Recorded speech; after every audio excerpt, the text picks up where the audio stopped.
अस्सलाम वालेकुम ग्रेड 2 कैसे हैं आप सब जी। तो आज हम आपकी उर्दू की किताब गेंदा से सफ़ा नंबर 18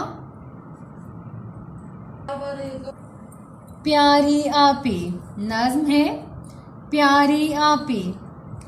चलें जी, सबसे पहले इसकी रीडिंग करते हैं। आपने जो नए अल्फाज हैं साथ साथ उनकी खतकुशाई करनी है ताकि बाद में आप उसे अपनी कॉपी पर लिख सकें। शुरू करते हैं।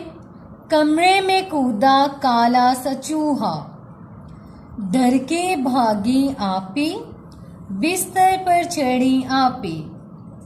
बचाओ बचाओ भाई, आफत कहाँ से आई, लेकिन प्यारी आपी को मैं क्यों बचाऊं।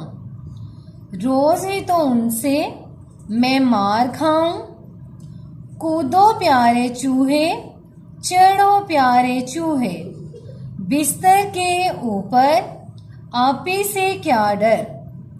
याद रखना भाई, शामत तुम्हारी आई, करूं मैं तुम्हारा अब काम कोई। अच्छा आपी अच्छा, लाता हूं मैं डंडा, चल रहे चूहे भाग यहाँ से, आपी को सताने आया कहाँ से। जी बच्चों, नज्म प्यारी आपी की आपने रीडिंग करने के बाद नए अल्फाज की खतकुशाई करने के बाद अपनी कॉपी पर इसकी मश्क करनी है और अपनी रीडिंग को बहुत अच्छे से करना है। ओके बच्चों, अल्लाह हाफिज।